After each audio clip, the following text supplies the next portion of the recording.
मी बोरकर गुरुजी, विश्व ज्योतिषाचार्य, ब्रह्मांड ज्योतिष कार्यालय, मुक्काम पोस्ट रावेर, जिल्हा जळगाव. रावेरचा पिनकोड नंबर आहे 425508. माझा व्हॉट्सअप नंबर आणि मोबाईल नंबर एकच आहे, 9850015558. कार्यक्रम सुरू होण्यापूर्वी माझी पत्नी स्वर्गीय सौ निर्मलाबाई बोरकर यांना अभिवादन करूया आणि आजच्या कार्याला सुरुवात करूया. भावाची तेजीमंदी, सर्व जिन्नस, किराणा माल, कापूस, सोने चांदी, बर्तन बाजार, जे काही आपल्या ज्योतिषशास्त्राच्या हिशोबाने जसे ग्रहयोग येतील त्या ग्रहयोगाप्रमाणे पाहून त्याचं गणित करून, अभ्यास करून आणि नंतर आम्ही तेजीबंदी देत असतो. तेजीबंदीत ही 1 महिन्यापूर्वी आम्ही देण्याचा प्रयत्न करत आहे. कोणाला 2 महिने, 6 महिने, 12 महिन्याचे लागले तरी आम्ही देण्यात वचनबद्ध आहोत. ज्यांना कोणाला हवी असेल त्यांनी 9850015558 9850015558 यावर संपर्क साधावा. आता सोन्याचे भाव जवळजवळ 1500 रुपयाने वाढलेले आहेत. चांदीचे भाव आताही भरमसाठ तेजी आलेली आहे. आता आम्ही एप्रिल महिन्याची भविष्यवाणी जाहीर केलेली होती. त्याचमध्ये आम्ही 13 आणि 14ला मोठ्या प्रमाणावर भाव वाढ होईल हे सांगितलं होतं आणि ती भाव वाढ आपण बघितलीच आणि भविष्यवाणी खरी ठरली. मी जवळजवळ 55-60 वर्ष झाले विविध वस्तूंचे तेजीमंदीची भविष्यवाणी, पुण्याचे दैनिक दिशावर व्यापार, Ajay Mishraji, market committee, shop number 1, Gagan galaxy समोर, गंगाधाम समोर, या दैनिकातून लिहित असतो. आता खंड पडू लागलेला आहे, कारण शरीर स्वास्थ्य, वय 78, एकटा राहिलो, पत्नीचं निधन, त्यामुळे थोडंफार कधी होते कधी नाही होत असं होत चालले आहे. तर आम्ही हे जे एप्रिलची भविष्यवाणी केली होती त्यावेळेला पुष्कळशा म्हणजे मंदीचंच वातावरण होतं. अशात तेजीबंदी झाली, भविष्यवाणी आम्ही जाहीर केली होती. कारण रोज भाव घटत होते, सोन्याचेही चांदीचेही पडत होते.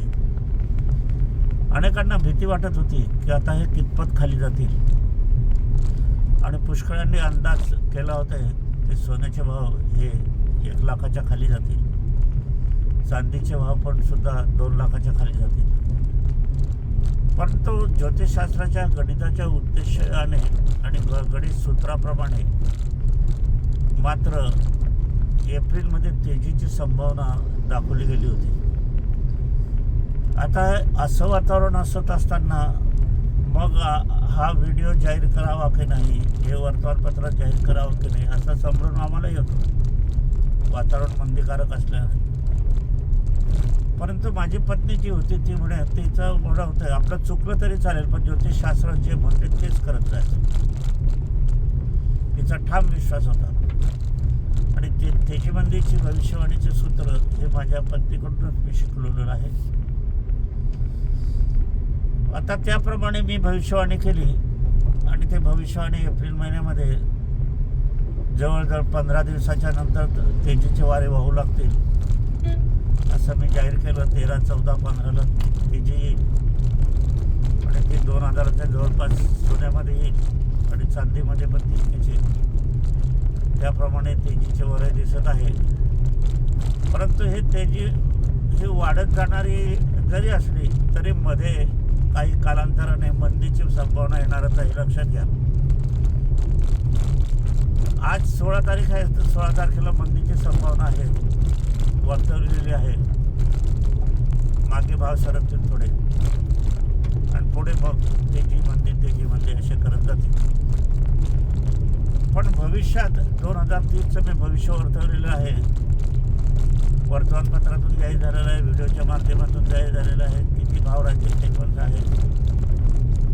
आता 2040 पावसावर काय भाव राहतील त्याचा अभ्यास माझा चालू झालेला आहे. त्याच्याकडे मी तो लवकरच जाहीर करणार आहे.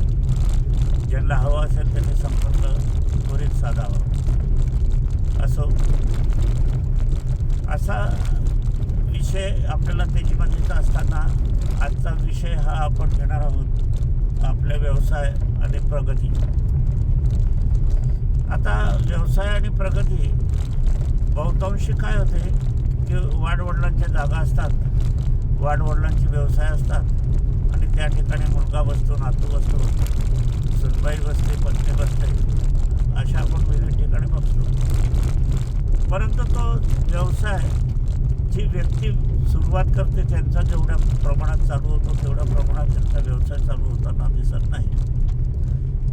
मंदी येते. वास्तविक पाहता तुम्ही विज्ञानाच्या हिशोबाने केलं आणि ग्रहयोग बघितले तर जागा तीच, वस्तू त्याच, मालकाचं घराणं तीच आणि गिराईकही तेच. फक्त इथे व्यक्ती बदललेली आहे, पण आहे ती त्याच घराण्यातली.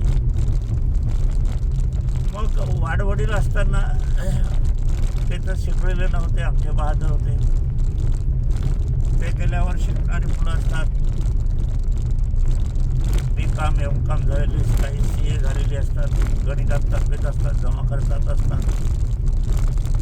पण असं असताना मग त्यांचा व्यवसाय का चालत नाही हा एक प्रश्न आपल्याला पडतो.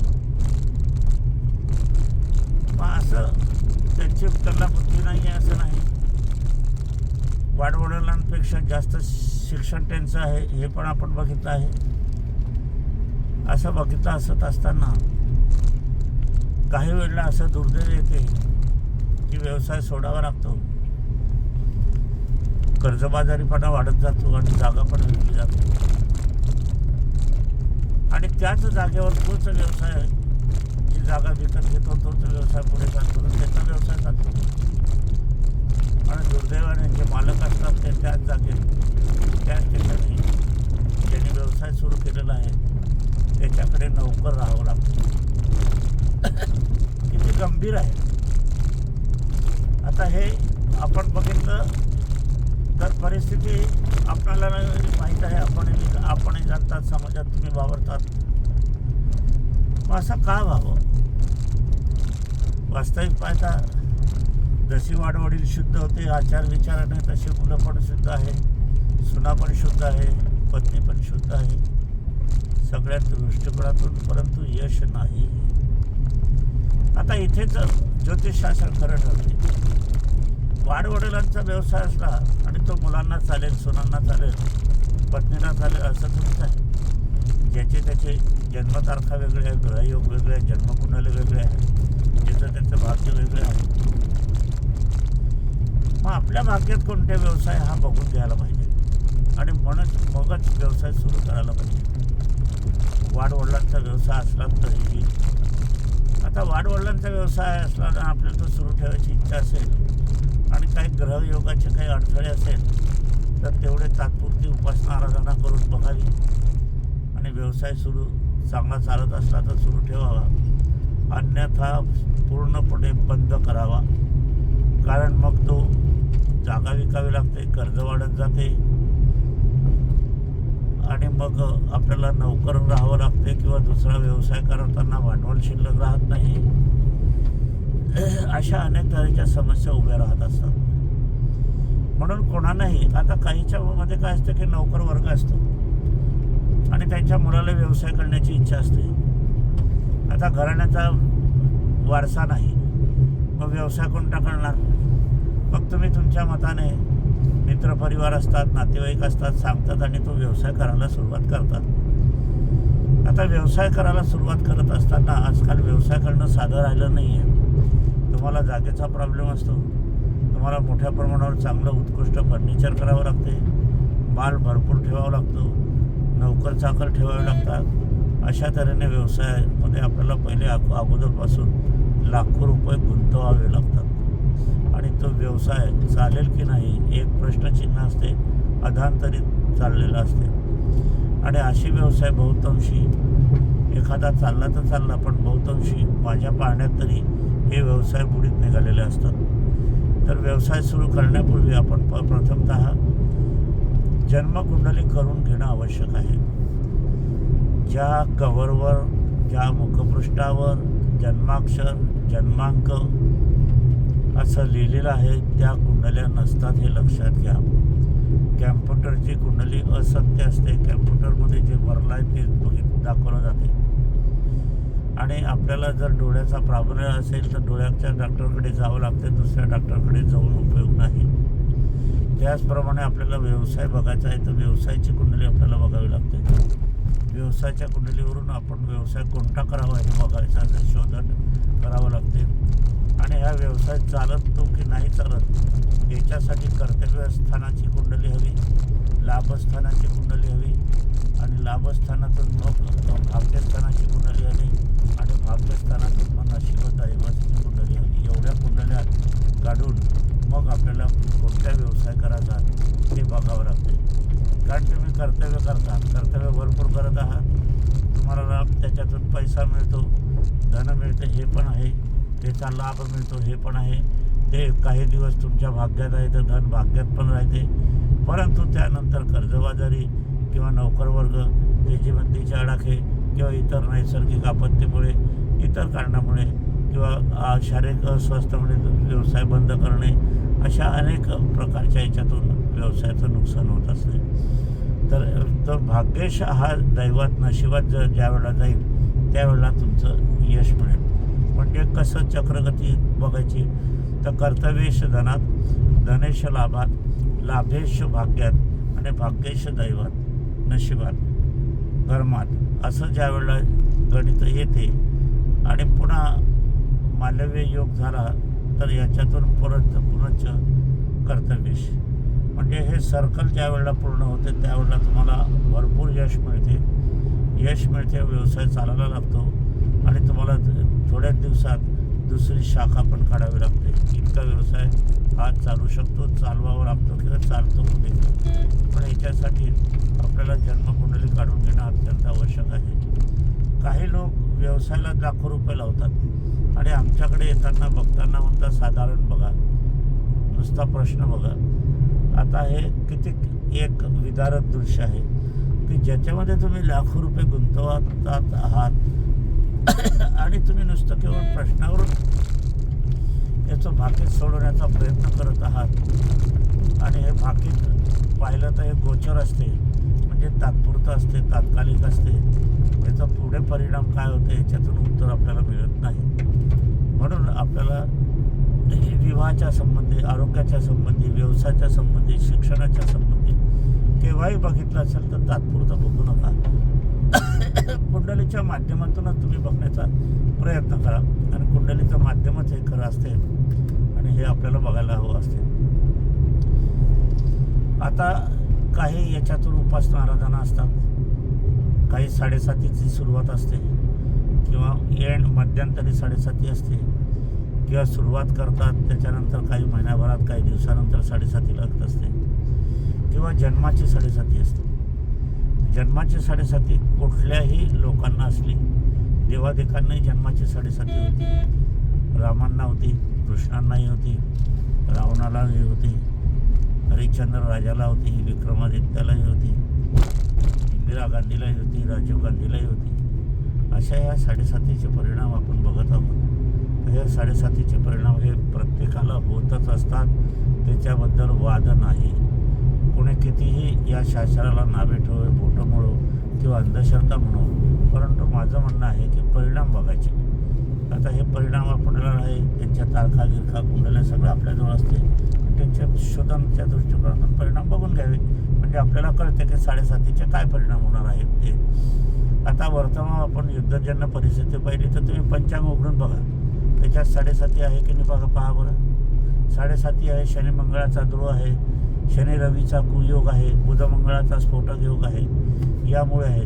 आता हे धुसफूस एप्रिलच्या अंतापावतरच चालणार आहे आणि मेमध्ये मात्र हे ठप्प निश्चितच होणार आहे.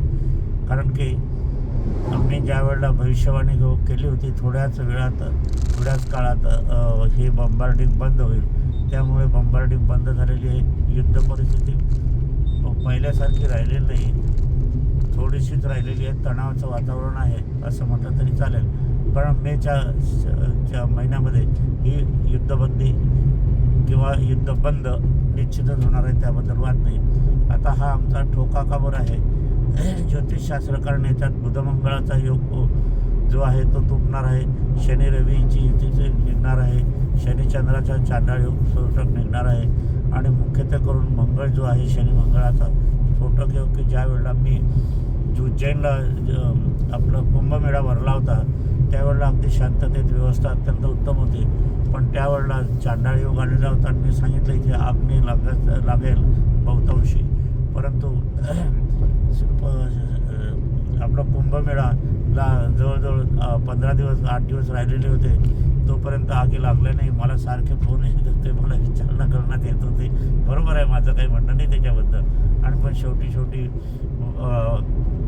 पुष्कळशे साधू संतांचे तंबू जे आहे ते जळालेले होते, काही दुखापती झाल्या होत्या, साधू संतांना ज्वाळा पण लपेटल्या गेलेल्या होत्या. तसे योग आपल्याला बघावे लागतात. त्यावेळेला खऱ्या अर्थाने हे जाणकार ज्योतिषाची जे बघण्याची आवश्यकता असते, जाणकार ज्योतिषी जे बघू शकतो. असो, आजच्या कार्याला आपण इथेच विराम देण्यापूर्वी माझी पत्नी स्वर्गीय सौ निर्मलाबाई बोरकर यांना अभिवादन करूया. अजूनही मला एक सांगायचं की ज्यांना तेजीमंदी हवी आहे त्यांनी माझ्याशी संपर्क साधावा.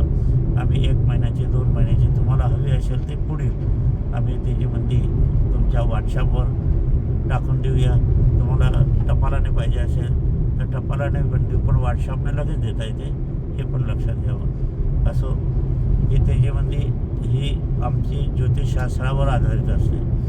आम्हाला व्यापाराचं ज्ञान मुळीच नाही, व्यापाराचा अनुभव मुळीच नाही, म्हणून ही त्याच्यात आमची ही जी तेजीमंदीची भविष्यवाणी असते, याच्यात आपण अनुभव काय आहे आपला तो पण याच्यात करायचा आणि खऱ्या अर्थाने आपला अनुभव जो आहे तोच सत्य म्हणून त्याचप्रमाणे आपण व्यवहार करायचे असतात. आणि नफाही तुमचा आहे, तोटाही तुम्हाला स्वीकारावा लागणार आहे, कारण आमचं हे ज्योतिषशास्त्र आहे. आता ज्योतिषशास्त्राच्या माध्यमातून गुरुग्रह गेला पाहिला तर तो सोन्यावर चालतो, रवी पण सोन्यावर चालतो, बुधग्रह हा कुंडलीच्या माध्यमातून चांदीवर कारक ग्रह आहे, तसा शुक्र पण चांदीवर कारक ग्रह आहे. आता आपण हर्षल, नेपच्यून, प्लुटो, राहू, केतू हे 5 ग्रह गेले तर हे मादक पदार्थाचे कारक ग्रह असतात. आता या ठिकाणी आपण जर गुरु रवी जर मिसळला तर मसाल्याचे पदार्थाचे असतात, रवी मंगळ घेतला तर मेडिकल औषधाचा बाबत कारक ग्रह असतो, गुरु शुक्र घेतला तर कापडाचा कारक ग्रह असतो. अशा तऱ्हेने प्रत्येक ग्रहाला एक कारकत्व दिलं आहे, एक भूमिका दिलेली आहे ज्योतिषशास्त्राच्या माध्यमातून, आणि त्या ग्रहाचा अभ्यास करून मग आपल्याला कळते, म्हणजे आपल्याला त्यातून मार्गदर्शन मिळते की पुढे काय वातावरण राहणार आहे. आता आपण आज पावसावर तुम्ही भविष्यवाणी पावसाची बघितली असेल तर सरकारची कितपत खरी ठरते, हा एक प्रश्न आहे. सरकार लाखो करोडो रुपये खर्च करते आणि भविष्यवाणी आता या वेळेला भविष्यवाणी त्यांनी आलेली आहे वर्तमानपत्रात कमी पावसाची आहे. मी अजून याचा अभ्यास केलेला नाही, त्यामुळे त्याच्याविषयी मी बोलू शकत नाही, परंतु अभ्यास केल्यावर मी निश्चितच व्हिडिओ जारी करणार आहे त्याबद्दल आणि वर्तमानपत्रातून पण लेख देण्याचा मी प्रयत्न करतो. पण वर्तमानपत्रवालाही आता असे झालेले आहे की काही वेळेला काही वर्तमानपत्रांची नको ती मंडळी भरली गेलेली आहे, त्यांना वाचकाची काही देणं घेणं काही नाही, पगार मिळायला पुष्कळ झालं असं आहे. आता वाचकांना जर पाहायला गेले तर धार्मिक वातावरण आहे, ज्योतिषासारखं वातावरण आहे, भविष्याची वाटचाल आहे, याच्या पाहण्यातून अनेक लोक भविष्याकडे रांगा लावतात, कुंडल्या करून राहिलेले आहे. अशा योगामध्ये त्यांनी भविष्याचे सदर वाढवायला पाहिजे. आता मी देण्याचा प्रयत्न करतो, परंतु कोणी घेण्याचा प्रयत्न करत नाही. मी अनेक देशदूतमध्ये जवळजवळ 20 ते 25 वर्ष मी प्रश्न उत्तर समस्या सुरू ठेवलेली होती वर्तमान स्थितीमध्ये. तिथे आज तुम्हाला दैनिक भविष्यवाणी देशदूतमधून, तरुण भारतामधूनही येत आहे आणि साईमतमधूनही येते. इतरांनाही माझा देण्याचा प्रयत्न आहे, त्यांना हवं असेल त्यांनी